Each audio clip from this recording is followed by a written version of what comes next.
Hoje a gente vai terminar o nosso conteúdo, né? Como eu expliquei para vocês no primeiro dia, essa disciplina é bem curtinha, a gente tem 10 dias somente para poder fazer todo o processo, então acabou que ficou aí 4 dias de conteúdo e atividade, né? Que amanhã vocês vão estar realizando a outra atividade. E na segunda-feira, o quinto dia é a revisão do nosso conteúdo. E na terça-feira é a provinha de vocês, tá? Amanhã a atividade eu já tô adiantando, para quem tá perguntando, tirando dúvida. Vou mandar escrito bem bonitinho lá no grupo, tá? Mas é para fazer uma pesquisa, tá? Sobre algum exame contrastado de sua preferência, tá? Eu tava falando pros meninos, para quem entrou agora, eu tava falando pros meninos que já estavam aqui, que se vocês quiserem eu até tenho algumas dicas de alguns exames que são interessantes, tá? Eu falei que eu acho super interessante o da criocistografia, que é o exame do canal lacrimal, né? Injetado contraste no canal lacrimal, no olho. Tem do trato digestório, né? Do trato intestinal. Tem vários, tem das artérias femorais. São vários exames que tem, você vai pesquisar, escolher um, né, falar aí os preparos, se tiver preparo, né, antes do exame, qual é o contraste utilizado, né, se é feita uma tomografia, se é feita uma ressonância, se é feito um raio-x, se for raio-x, qual o posicionamento, esse tipo de informações sobre o exame, tá? Aí vocês vão, pode ser escrito, pode ser digitado. Eu gostaria que vocês, quem não está fazendo, comece a fazer, e quem faz, continue, fazendo aquele cabeçalhozinho que fica muito mais fácil para mim, muito, muito, muito mesmo, para não perder, para não misturar. E vocês vão mandando e aí eu tenho que aguardar chegar até o CTA para poder passar para o computador os trabalhos de vocês. E aí pode ser, até hoje, graças a Deus, ainda não aconteceu de trocar, né? Mas aí quando tem um cabeçalho bem bonitinho lá com o seu nome, a sua turma, a disciplina, tá ótimo, tá?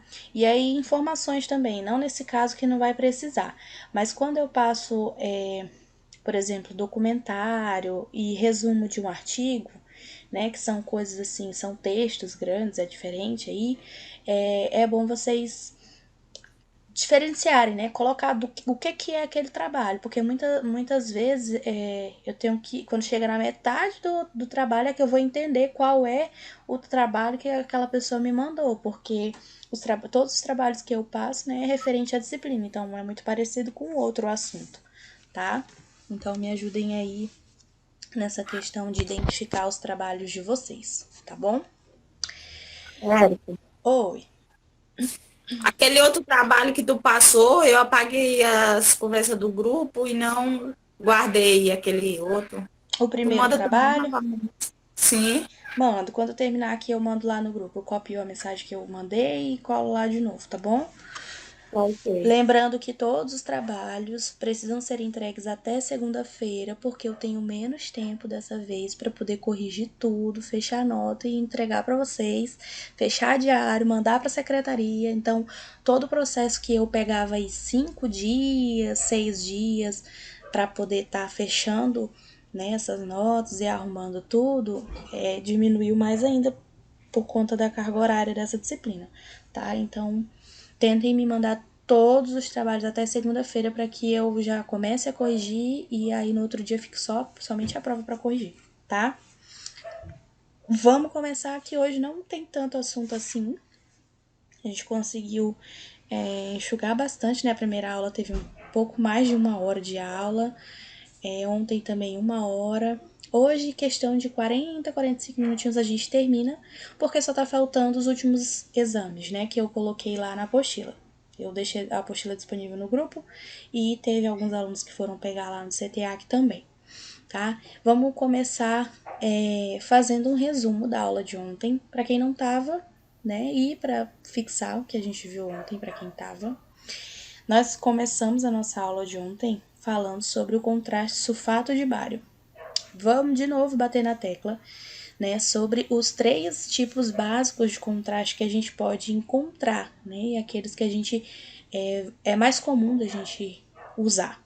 É a base de iodo, a base de sulfato de bário e a base de gadolínio, tá? O gadolínio é como se fosse um especial, tá? Então, assim, o mais comunzão mesmo é a base de iodo e o de bário, mas o gadolínio entra aí, só que ele é somente utilizado nos exames de ressonância magnética, tá?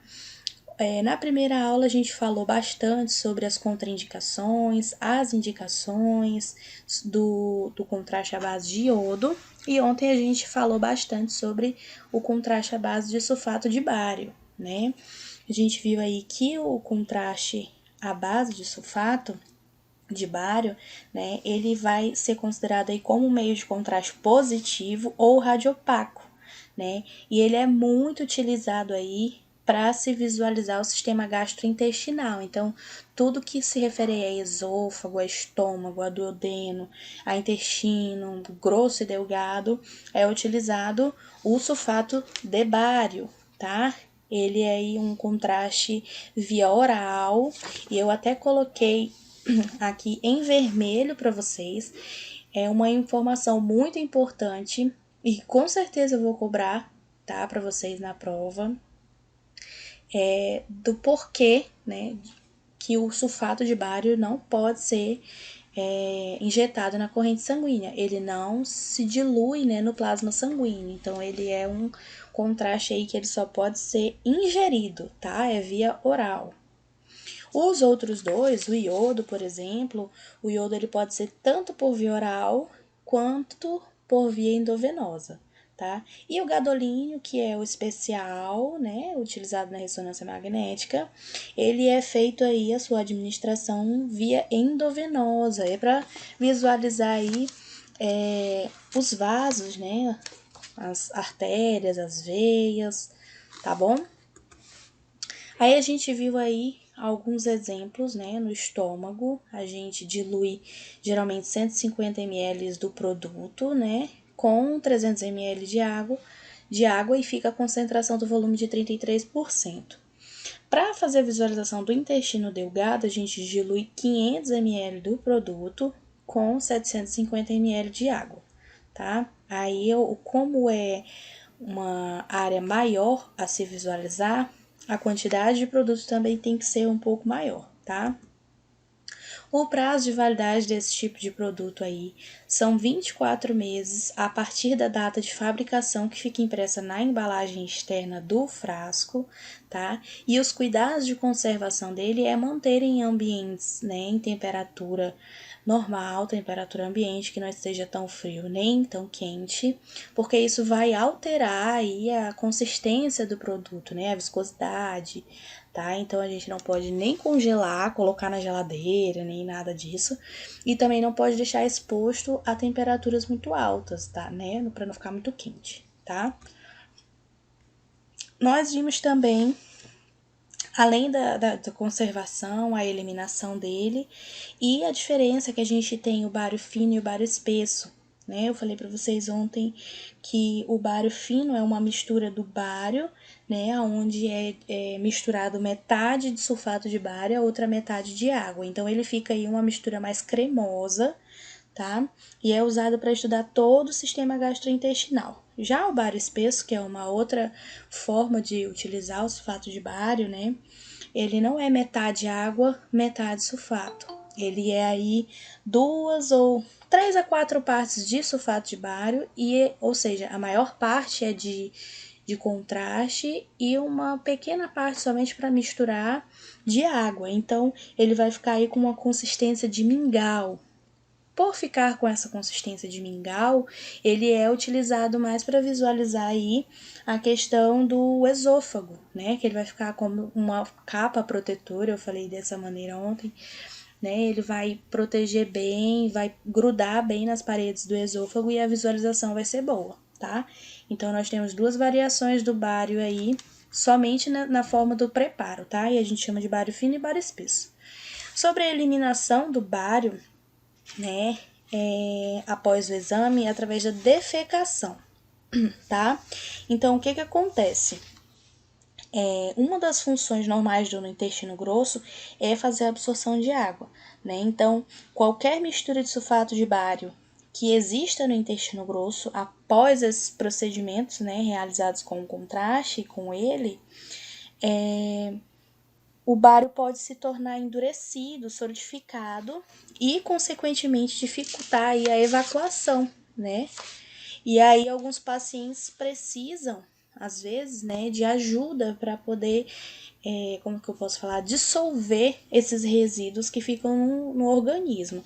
Então eles podem fazer aí a utilização dos laxantes, ou aumentar a ingestão de líquidos, ou até mesmo, né, partir aí para o uso dos óleos minerais, tá? Como o óleo de rícino também é utilizado, tá? Os laxantes são as primeiras opções, logo depois dos líquidos, né? Quando o paciente sai, já é falado para ele, ó, toma bastante líquido, bastante suco, bastante água para você urinar bastante, ir bastante no banheiro, né, defecar para poder tirar todo o resíduo do contraste do seu organismo. Caso isso não funcione, você fique com dificuldade de ir ao banheiro, faz uso de laxante, mas existem alguns pacientes que não podem, né, fazer o uso desses medicamentos e aí é indicado fazer o uso desses óleos minerais, tá? Aí nós vimos a questão da utilização do bário na gravidez e lactação e a gente descobriu que o fato dele não ser prejudicial, né, do sulfato de bário não ser prejudicial durante a gravidez não foi estabelecido, ou seja, ninguém soube dizer ainda se ele faz mal para as gestantes ou não, né? Então utiliza-se aí como regra geral, né, qualquer exploração radiológica ser evitada durante esse período de gestação, tá? Ninguém sabe se faz mal, mas vamos prevenir aí que é melhor do que remediar, né? Na questão da amamentação, também não se tem nenhum motivo teórico que cause a suspeita de passagem do produto para o leite materno, né? Então, mesmo assim, é indicado para que mamães que estejam amamentando evitem fazer esses exames, né, se possível, para não correr nenhum tipo de risco, tá? As reações adversas desse tipo de contraste, né? Elas podem se dividir aí em reações adversas digestivas, respiratórias e de hipersensibilidade, tá? As reações digestivas podem trazer aí as constipações, as diarreias, dores abdominais, né? Daquelas de tipo cãibra, né? Na parte abdominal, tá? Fecaloma baritado, que é quando o contraste vai, fica se solidificando e traz a dificuldade, né, na hora de ir ao banheiro, tá? Os problemas respiratórios, as reações adversas respiratórias, né, foram relatados apenas alguns casos de pneumopatias após a inalação acidental do paciente ou quando o paciente tem alguma reação de vômito e aí por acidente inala a substância, né? Então aí pode causar problema respiratório. No caso das hipersensibilidades como reações alérgicas, né, o bário aí pode causar urticária, choque anafilático ou rash generalizado, né, que são as erupções cutâneas, tá? Mas isso aí foram relatos raros que se conseguiram, né, ocorrências raras para poder constar. Não é comum ter reações alérgicas após exames contrastados, tá, gente? A não ser no caso de pacientes que tenham, né, já no seu histórico, reações alérgicas a algum tipo de produto, né? Por isso que é feito a anamnese com todo o paciente, que eu até expliquei para vocês ontem, tá? Esôfago, estômago e duodeno. Aqui já dá uma prévia que existe o exame EED, que a gente vai falar mais lá na frente. É o penúltimo exame que a gente vai ver hoje, tá?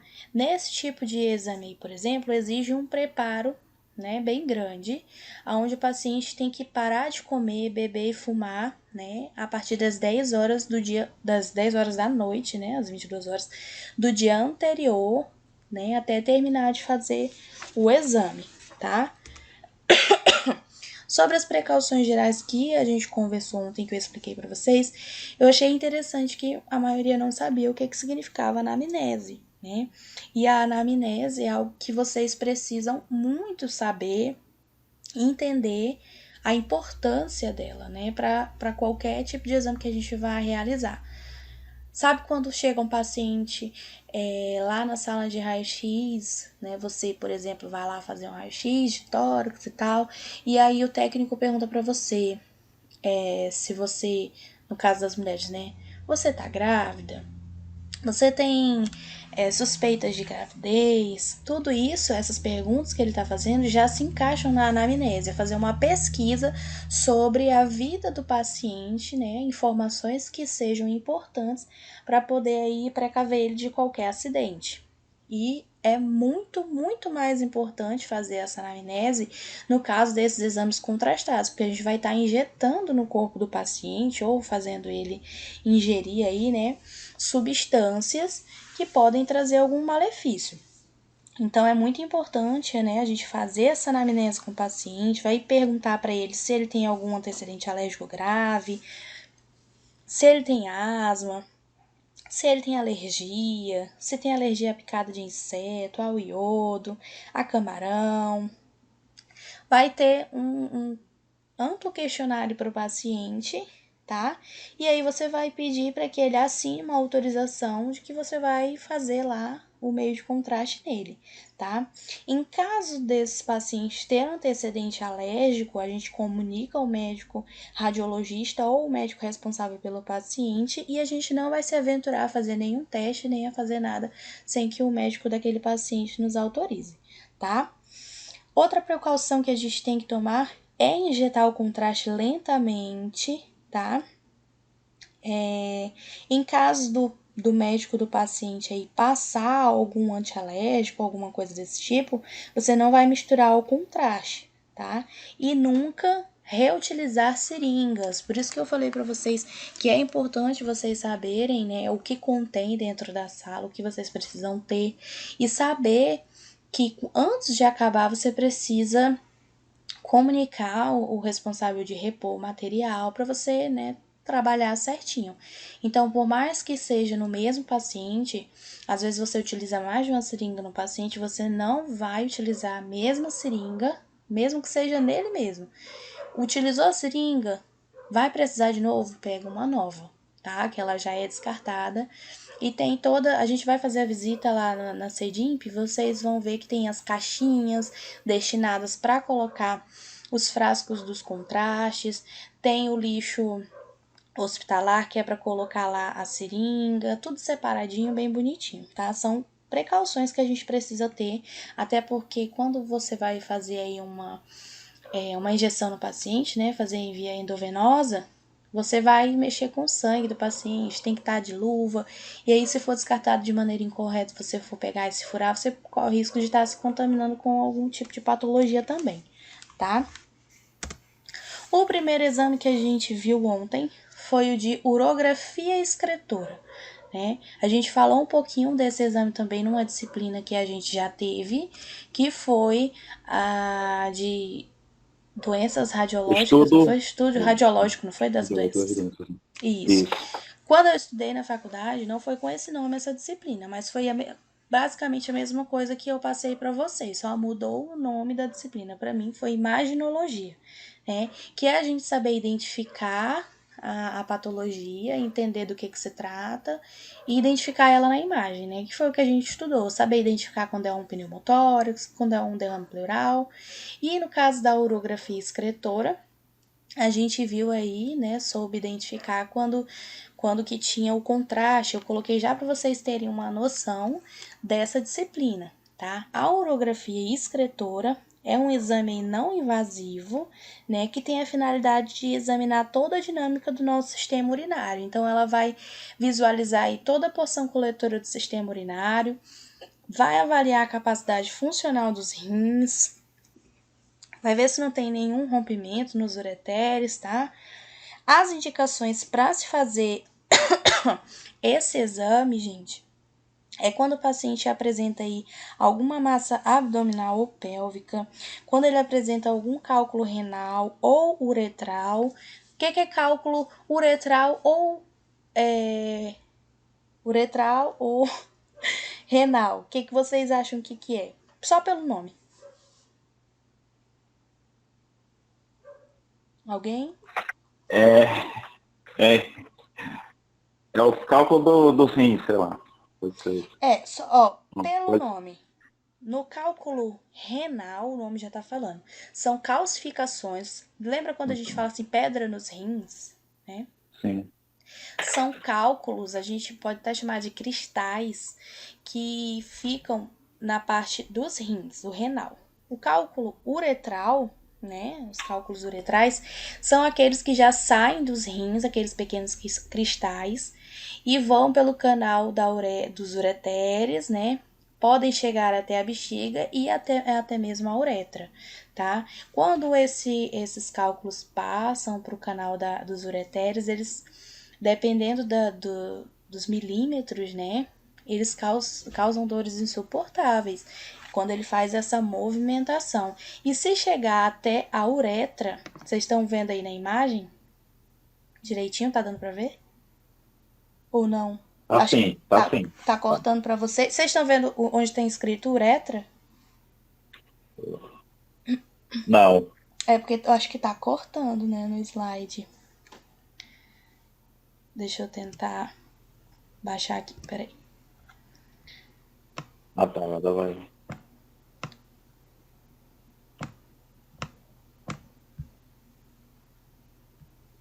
Agora dá pra ver, né?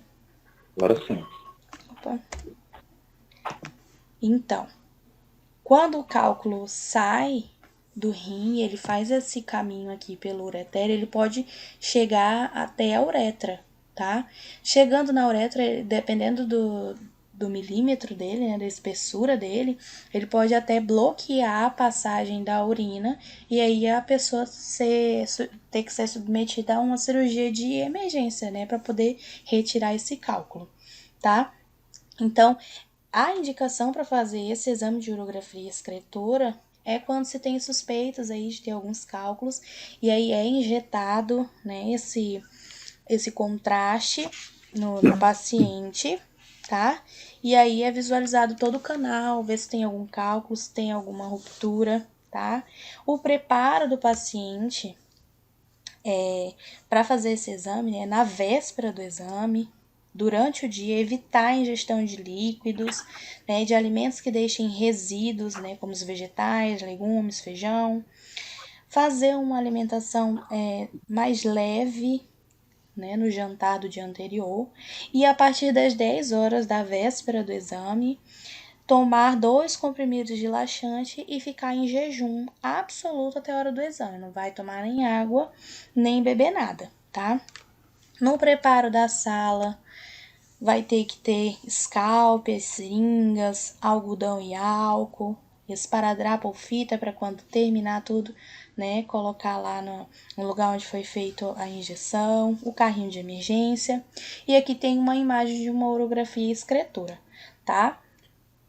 Não tá muito boa essa imagem, mas dá pra ver, né, o contraste aqui nos uretérios, chegando até a bexiga aqui embaixo, tá? Bem, Érica, esse scalp seria o quê? Oi? Esse scalp? O scalp é aquela borboletinha que vocês ficaram furando, que tem o caninho, que é pra poder injetar o contraste. É uma agulhinha, aí ela é tipo uma borboletinha, que aí dá pra passar o esparadrapo e ela fica no braço do paciente. Quando a gente tá tomando soro, lembra? Ah, tá, Fica. agora entendi. Pois Agora eu é, lembrei. é o scalp. Eu aí, scalp, é? Uhum. Chama de scalp.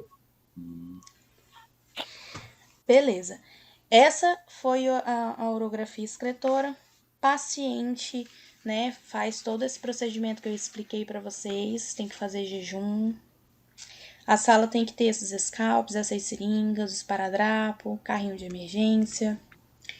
E a uretrocistografia retógrada, né? É um exame aí radiológico não funcional, Ou seja, ele vai ser somente para visualizar como que tá a anatomia do órgão, tá?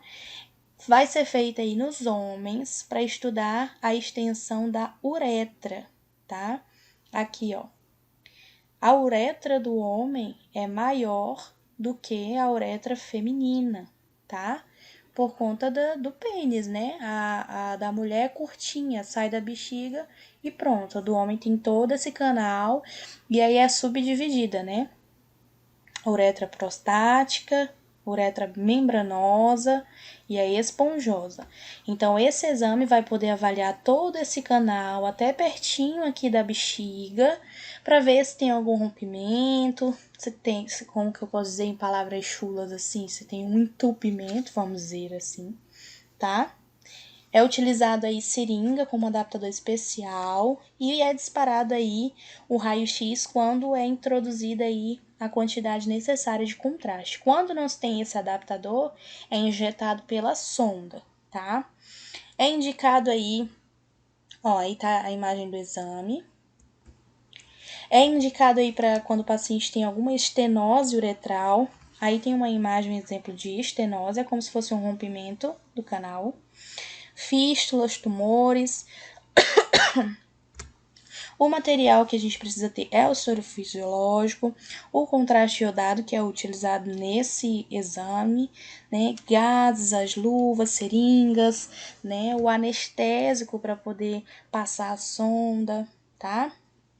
Pinça, material antisséptico, tudo isso. O preparo do contraste é feito, né? Se misturado aí ao soro fisiológico. Metade é de contraste, metade de soro fisiológico. É feita a asepsia, né, das regiões periféricas e é colocada a sonda aí com um contraste nela. Aí tira a sonda e realiza a radiografia, tá? Por que eu falei que esse exame é somente até aqui o final da uretra, pertinho da bexiga? Porque a gente tem o exame que é para visualizar exatamente a bexiga. E esse exame é o exame de cistografia, tá? Que é o primeiro, né, exame que a gente vai ver hoje, esse que a gente acabou de ver aí da uretra, a gente já viu ontem. E hoje a gente vai iniciar falando da cistografia. A cistografia é exatamente esse exame onde a gente vai visualizar a bexiga, né, após da instalação do meio de contraste iodado através de um catéter uretral, tá? O preparo que o paciente deve ter é fazer uma dieta leve na véspera do exame e às 10 horas da noite tomar os comprimidos relaxantes e manter jejum até a hora do exame, tá? Tá aí as imagens. O contraste na bexiga. Tudo isso aqui é bexiga, tá? E o branquinho aí é contraste. Foi entrando o contraste, ó, tá vendo que tem menos aqui e ele vai aumentando? É o contraste aumentando, entrando na bexiga do paciente, tá? O material que precisa ter disponível na sala de exames aí é uma bandeja de cateterismo vesical, né? Todo material esterilizado, os produtos antissépticos, gases, sempre luva esterilizada, né? Pinças, a cuba rim é aquele que parece uma baciazinha em formato de rim, gente. Vocês já viram? Acho que já, né? Nos hospitais, onde o enfermeiro vem com ela, uma cubazinha metálica, parece um grão de feijão com as coisas dentro. Então, aquilo é a cuba rim, tá? Um campo fenestrado, as seringas de 20 ml, contraste iodado, soro fisiológico e o anestésico para poder passar aí o catéter, tá? O procedimento, né? Procedimento eu não coloquei na slide. O procedimento, o paciente vai esvaziar a bexiga antes do cateterismo e após o cateterismo vesical de rotina, né, com as condições assépticas, vai ser drenado qualquer resíduo, né, de urina que tenha na bexiga. E aí sim a bexiga vai ser cheia, aqui ó, nas imagens, com o meio de contraste, né? É diluído o meio de contraste, é retirado todo resíduo de urina que possa conter ainda na bexiga e ela vai ser totalmente preenchida com o contraste, tá? A gente vai encher ela de contraste para poder visualizar, né, toda o saco, né, que é como se fosse um saquinho que murcha e enche, tá? Não pode ter pressa em tentar introduzir o meio de contraste na bexiga, fazer muita pressão, porque pode haver aí casos de ruptura da bexiga se fizer uma pressão aí desnecessária. Então, tem que ter todo o cuidado e paciência para fazer aí esse exame, tá? Vai colocando o contraste devagarinho, com cuidado, tá? E aí é realizado esse exame. Érica, Oi. só para fixar, se esse contraste não for liberado totalmente, que ele causa o que no ser humano? Ele pode dor, ele pode levar Não, ele a pode. óbito. Não, ele só vai aí, como eu estava falando anteriormente, ele pode ficar calcificado e atrapalhar na hora de urinar, na hora de ir ao banheiro para defecar. Então aí, mas ele sai do organismo, é só conforme o paciente vai bebendo líquido, né, vai urinando, ele vai saindo do organismo, tá? Só então. Ele vai trazer problemas se o paciente for alérgico, né? Tiver algum tipo de reação com o contraste, tá? Mas aí o paciente, ele é orientado, quando termina de fazer os exames, a tomar bastante líquido, se tiver com dificuldade de tomar o laxante, tá? Tomar bastante Sim. óleo mineral. Ah, tá. Exames contrastados vasculares, né? São os exames aí, como o nome já diz, pra gente ver as veias, as artérias. Quem fez a visita na hemocardio lembra, né? São os exames contrastados vasculares, tá?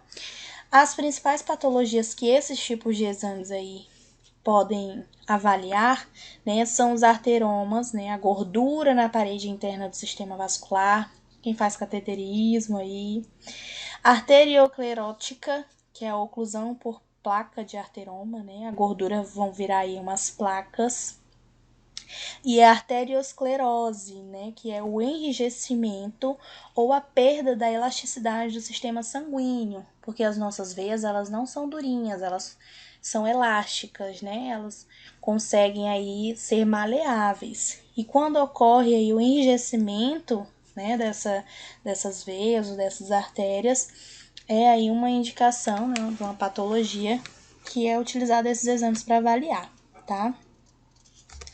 Além disso, a gente pode avaliar ali as aneurismas, né, estenose, tá? Que são as hemorragias. Lembra aquele pessoal, a gente até viu um exame de uma moça, né? As pessoas que sofrem acidentes automobilísticos, que têm hemorragias cerebrais, eles fazem esse tipo de exame de contraste vascular aí, né? Pra ver como é que tá, as artérias, se rompeu, como é que tá o funcionamento. Geralmente é feito no cérebro, né? Quem tem aí traumatismo craniano, tá? Esses exames aí são feitos aí de duas formas, né? O contraste é injetado de duas formas. Ele é puncionado aí na artéria aorta do paciente, na região lombar, né? Ou é introduzido um catéter na artéria femoral até o ponto que se deseja radiografar, tá? Ou é na região lombar, ou é pela perna, artéria femoral, tá? Um exame aí que é feito, né? Esses exames vasculares, é a arteriografia translombar. O que é esse exame aí? É feito apenas com a presença do médico, tá? A gente não faz sozinho esse exame. Eu falei na medicina nuclear, tinha uma forma de fazer, eu não conseguia falar o nome, esqueci o nome de novo, que é feito na medula. Lembram que precisa ser o médico que tem que fazer? A mesma coisa aqui, tá? O preparo do paciente para esse exame é de 8 a 10 horas antes do exame, fazer jejum absoluto, tá? O contraste utilizado nesse exame é o contraste, né, iodado, né? Geralmente é o IPAC. E ele só é feito com a presença do médico responsável, tá? O paciente sempre fica em decúbito ventral na mesa. O médico vai aí fazer no paciente uma anestesia, né, no canal raquidiano, vai anestesiar o paciente entre as artérias lombar 3 e a 4. Vocês vão ver isso certinho em anatomia, tá? Mas aí lá na coluna da gente, ela é dividida em coluna cervical, torácica e lombar. A lombar já é lá mais perto do cóccix, do bumbum. A gente viu, Érica. Não, foi o... Ah, então é só o Márcio, né, que não viu. Eu lembrava que alguém não tinha visto. Foi o Márcio. Márcio vai ver com a turma 17. Então, a coluna é dividida em coluna cervical, torácica e lombar e é feita exatamente entre a 3 e a 4, por isso que é o médico que vai fazer isso, né? Nós não somos aptos a fazer esse tipo de procedimento. E aí ele vai injetar 20 ml de contraste à base de iodo, tá? E aí as radiografias são realizadas de acordo com o que o médico tá mandando, tá? É quase parecido com o arco cirúrgico, que eu vou tentar levar, só não sei em qual unidade ainda. Se na clínica do rim ou no Santa Juliana, não sei. Mas vou levar vocês para ver o arco cirúrgico. Não sei se vocês já viram, já fizeram esse tipo de visita? Ainda não. Não? Não, ainda não. O arco cirúrgico é aquele aparelho que fica no centro cirúrgico, né, em formato de C, mais ou menos. É que parece com aquele aparelho lá da Hemocard. Pois é que nós vimos lá, né? Isso. Tá. A diferença é que aquele aparelho lá, ele é bem mais avançado, né? Ele consegue fazer mais 1001 coisas. O arco cirúrgico, ele é como se fosse um raio-x convencional, mas ele é mais rápido, né? Você vai fazendo, o médico vai fazendo lá a cirurgia, ele é utilizado em outras cirurgias também, claro, mas ele é muito, muito mais utilizado na cirurgia ortopédica, tá? Quando o paciente quebra uma perna, tá colocando pino, né? Aí o médico ortopedista precisa da ajuda, né, do técnico para que ele fique lá manuseando o arco e o médico fala, agora, aí você vai, empurra o carrinho com o arco, né, com o aparelho, coloca lá, vamos supor que seja de... Eu tenho até umas imagens aqui, se vocês quiserem, eu mando para vocês quando eu tava fazendo estágio. Aí você coloca lá, por exemplo, é para colocar o pino na perna. Então, é bem, né, forte, assim. É como se fosse uma furadeira mesmo que o médico usa. E aí faz aquele barulho todo lá e ele precisa saber a localização exata. Então você faz, já aparece na tela e ele fica olhando, que nem lá no Hemocard mesmo. Mas você faz e já aparece na tela. Aí ele mais uma, aí tu aperta o botão, aparece outra imagem. Aí ele mexe mais um pouquinho ou outro e você faz. É em tempo real, que é para ele posicionar lá os pinos direitinho, tá? Mais ou menos a mesma coisa. Nesse caso aí, você também só vai fazer de acordo com a orientação do médico, de acordo com o posicionamento que ele pedir que você vai fazer, tá? Aqui tem uma imagem da translombar, da artéria, né? E aí, a gente tem a arteriografia cerebral ou angiografia cerebral. A gente viu essa lá, né?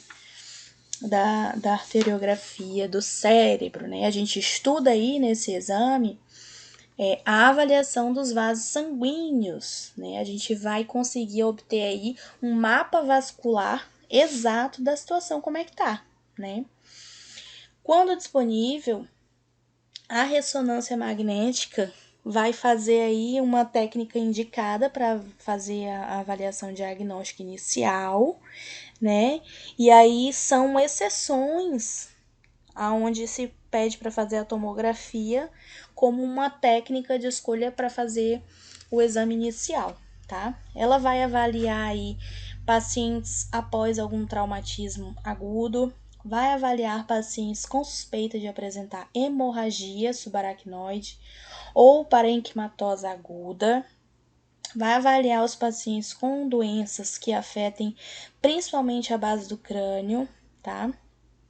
E é um recurso aí muito importante na neuroradiologia, né? Que a gente, como o nome já diz, ela vai fazer um mapa do nosso cérebro, de como que tá o funcionamento das veias e das artérias, tá?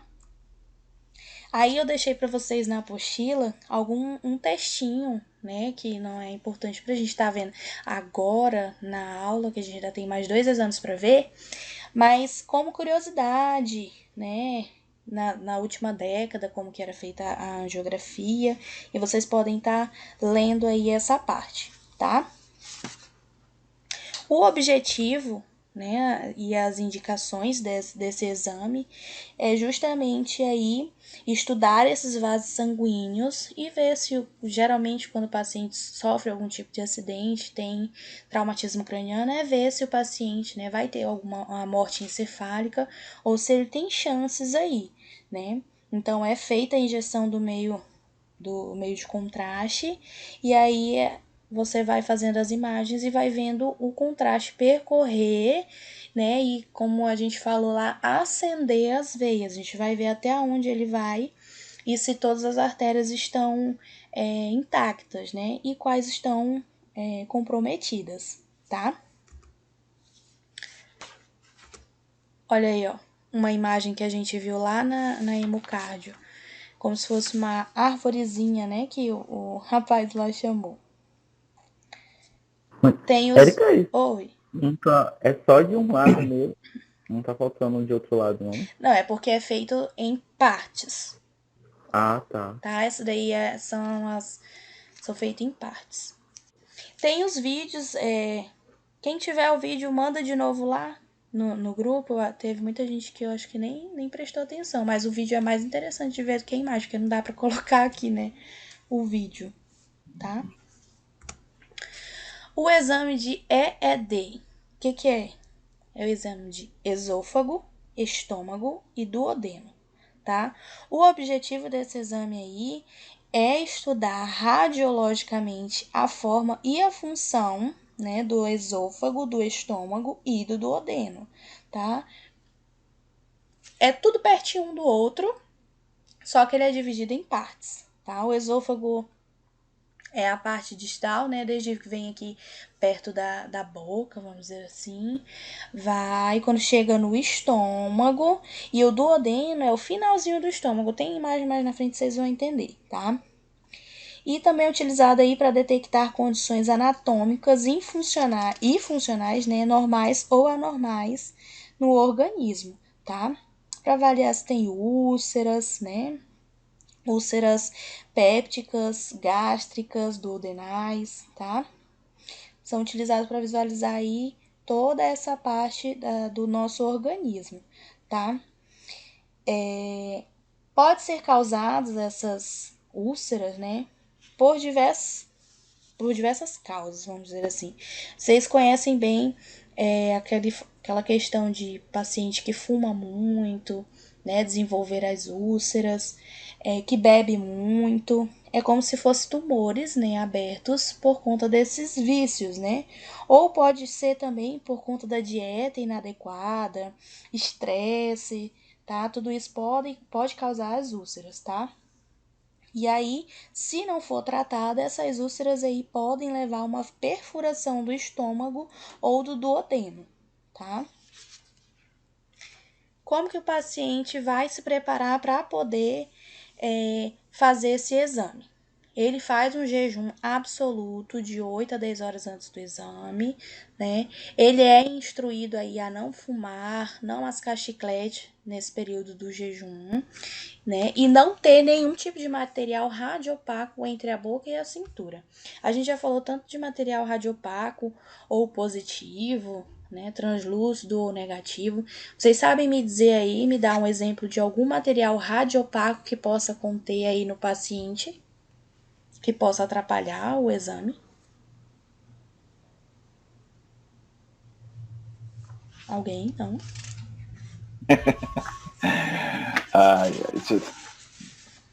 Não, gente. Uma camisa de botão. que vai acontecer se fizer um exame com um paciente que tenha um botão, que esteja Ai, meu Deus. com um cordão, que esteja com um cinto de uma fivela bem grandona?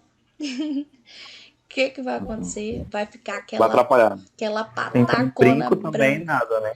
Não, nesse caso aí é do esôfago, do estômago e Ah, do tá. duodeno. Então é da parte da boca até a cintura, tá? O brinco não vai ter problema nesse caso, não, tá? Um Somente se ele. pinço, né? Isso, um piercing no Pinço. umbigo, por exemplo. Pode ser também. Exatamente. Né? Se tiver aí com uma camisa, por mais que não tenha botão, mas tenha um bolso e aí tem a moeda dentro do bolso, por exemplo. Aí já atrapalha, vai aparecer lá na imagem aquela mancha branca, você vai achar que a pessoa tem alguma patologia e não é. É apenas uma moeda, um cordão, um broche, tá? Então, Uhum. dependendo da região que você for realizar o exame no paciente, você vai instruir ele a retirar qualquer material metálico ou que possa prejudicar na imagem, tá? O exame, o paciente, nesse caso aí, é ingerido, né? E o contraste utilizado nesse exame de EED é o bário. Lembra que o bário a gente ingere ele? Não pode de Sim, jeito via oral, nenhum. né? Exatamente. É o bário, lembrem-se disso. Qual é o contraste que não pode de jeito nenhum ser administrado via endovenosa? O bário. O sulfato de bário, né? Exatamente. Né? Então, o paciente vai ingerir aí o bário. São feitas aí algumas incidências e em posições diferentes, tá? Ele faz em AP, antero-posterior, ele faz em oblíquo anterior direita e faz em perfil, tá?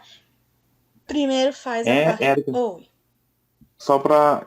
E a questão do sulfato de bário, ele também pode ser colocado na via retal, não é isso? Isso, ele só não pode ir pra veia. Só, pois é, tá. Não, porque eu tinha visto alguns Aham. exames falando sobre isso. Sim, ele São pode. duas vias, né? A oral e a retal, né?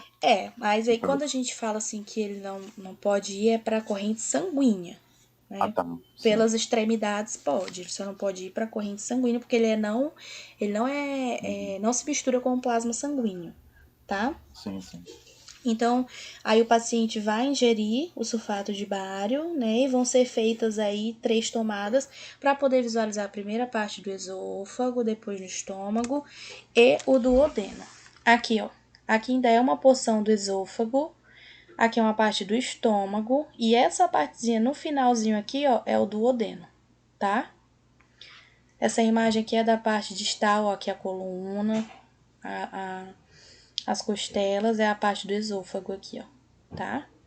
E nessa outra a gente vê o final do esôfago, o estômago e o duodeno, tá? Enema opaco. O que é o enema opaco, tá? É estudar aí a forma e a função do intestino grosso, tá? Bem como detectar aí qualquer condição anormal que tenha nessa parte do nosso organismo, tá? Tanto o enema opaco com contraste simples quanto com duplo contraste, né? Ele faz um estudo aí de todo o intestino grosso, enquanto que um outro exame chamado defecograma é um estudo funcional da porção distal, isso é, vai fazer a avaliação do ânus e do reto. Mais um exame aí, ó, que eu não coloquei aqui, senão seria muitos. Defecograma é para avaliar a porção distal, né, o finalzinho do intestino grosso, que fica o ânus e o reto, tá? As indicações para se fazer aí o enema opaco é quando o paciente pode ter aí uma colite, neoplasia, diverticulite, intussuscepção, apendicite, tá? Então, são indicações para se fazer esse exame. Tem algumas contraindicações, né? Que são as semelhantes àquelas para o trânsito intestinal. Mais um, eu ia passar para vocês fazer justamente a do trânsito intestinal. Só que eu achei melhor deixar vocês explorarem, né, e procurarem para não todo mundo fazer o do trato do trânsito intestinal, eu preferi deixar livre para vocês, cada um escolher um exame diferente, que às vezes vocês vão mais a fundo e escolhem uns bem diferentes, né? Eu não coloquei o trânsito intestinal aqui justamente porque eu planejei passar ele para vocês pesquisarem, tá? Mas das contraindicações para fazer aí do trânsito intestinal, né, é ter cuidado aí com o paciente se ele tem alguma suspeita de perfuração, né, no órgão, né, fazer uma revisão cuidadosa da história clínica do paciente, né, para evitar algum problema durante o procedimento, né. Como que vai ser o preparo desse paciente? Ele é um pouquinho mais complicado do que o do estômago e do intestino delgado, mas o objetivo dele vai ser o mesmo, tá? A porção do canal alimentar que a gente vai visualizar, que é o intestino grosso, ela tem que ser esvaziada, né? Então tem que ser feita essa limpeza aí completa, né, no dia anterior que a gente vai fazer o exame. Então, ele vai ingerir somente líquido a partir de 24 horas antes de fazer o exame, ele só vai ingerir líquido, tá? Na véspera, ou seja, 10 horas antes dele realizar o exame, ele vai tomar algumas colheres de hidróxido de alumínio, né? E vai tomar laxante na véspera do exame também, tá? Então, ele só vai se alimentar com líquido, tomar laxante e para ficar com o intestino grosso é aquela parte onde vai ficar as fezes mesmo. Então, ele tem que deixar completamente limpo para a gente poder ver o canal. Então, ele tem que se preparar de maneira que deixe ele completamente livre de qualquer resíduo que possa ter, tá? No dia do exame, ele vai tomar aí cerca de 70 mg de dimeticona, que vai ser ingerida com qualquer outro líquido, e cerca de 3 horas antes do exame, vai ser feita a lavagem intestinal, né, com água pura mesmo, tá? E aí, 30 e 60 minutos antes do início do exame, é administrada aí 1 ml de atropina, que vai secar a mucosa do cólon, e aí é injetado o contraste e feito a imagem, né, para ver como é que fica. Olha aí, ó. Como que é visualizado aí o intestino grosso. É bem grande e é aí que ficam as fezes, tá, gente? E esses foram os exames que eu disponibilizei aqui para vocês verem, né? Alguns tipos de contrastes que são utilizados em cada um deles. O importante dessa disciplina, de vocês sempre lembrarem, né, é quais os contrastes utilizados, né, a base de que são os 3, né? Por que vias eles podem ser administrados, tá? E conhecerem alguns tipos de exame. Pronto, essa é o básico que vocês precisam saber e conhecer, tá? E também o básico que eu acho que todo mundo já pegou, né? Para que serve o contraste? Qual é a finalidade dele? É fazer a diferenciação daquele órgão que a gente quer visualizar, né? E destacar ele dos demais, tá? Para ajudar na avaliação, na busca, né, de algum tipo de patologia. E foi essa nossa disciplina. O que vocês acharam? Ah, tá tão bom. Eu também achei legal essa disciplina. Não, ela é boa, porque ela de medicina nuclear, acho que é porque a gente foi muito rápido e eu esqueci, mas eu gostei dessa. A de medicina nuclear, ela é um pouquinho mais complicada mesmo. Então, a gente só aprende mesmo se a gente pegar artigo para ler, livros, ela é mais complicada assim.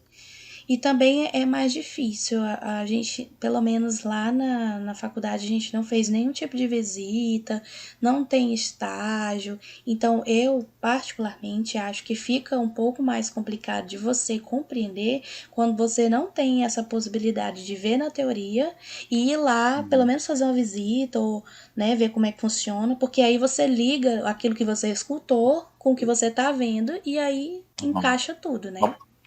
A prática, né? Exatamente.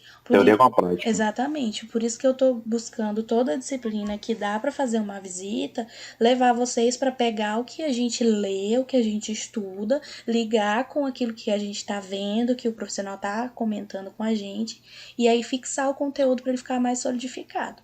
No caso, eu vou correr atrás da prova. Essa daqui a gente vai lá na CEDIMP, na área de tomografia, e vocês vão poder ver, conversar com o técnico, ele vai explicar tudo direitinho para vocês, tá?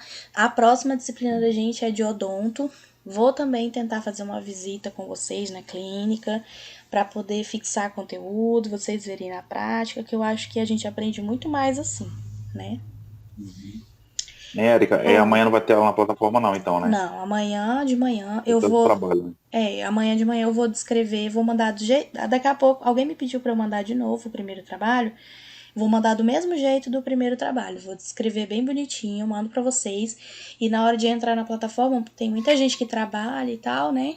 Então, na hora de entrar na plataforma, vocês fazem. Se tiver dúvida, fala comigo que eu fico, né, aqui disponível na hora da aula para poder estar auxiliando vocês com qualquer dúvida, tá? Aí na segunda-feira a gente entra na plataforma para fazer uma revisãozinha e na terça eu mando a prova, tá? Érica, quando é que você falou? Quando o quê? A visita? Eu não entendi o que o Matheus Também não falou. entendi não. Ele falou bem baixinho. Oi? Oi. Desculpa, meu fone descarregou. Quando é que vai ser a visita que tu falou? Que a A gente vai fazer com outra turma? 23, né? da CEDIMP é dia 23, a próxima sexta-feira. Tá ok. Tá? Aí vai Essa ser. CEDIMP é aonde? Ali no Bosque, é? Ali CEDIMP? perto do CTA, que é na rua da Energista, na rua da Panificadora Nossa Senhora do Rosário. Tá. É bem pertinho ali do CTA aqui, tá? Na próxima semana, a gente vê direitinho, faz aquela listinha de quem vai, os horários que vão, porque vai ser de manhã e à tarde. Então, quem puder ir de manhã, vai de manhã, quem puder ir à tarde, vai à tarde. Então, pode ser que misture a turma 16 com a 17, tá? Sim. Então, é isso, gente. Boa noite. Vou mandar para Boa vocês de noite. novo para quem ainda não fez a primeira atividade. Amanhã eu mando escrito, tudo bonitinho, a segunda atividade. E me entreguem até segunda-feira, que é o dia da nossa revisão, ok? Ok. Boa noite, gente. Até mais. Boa noite. Até mais.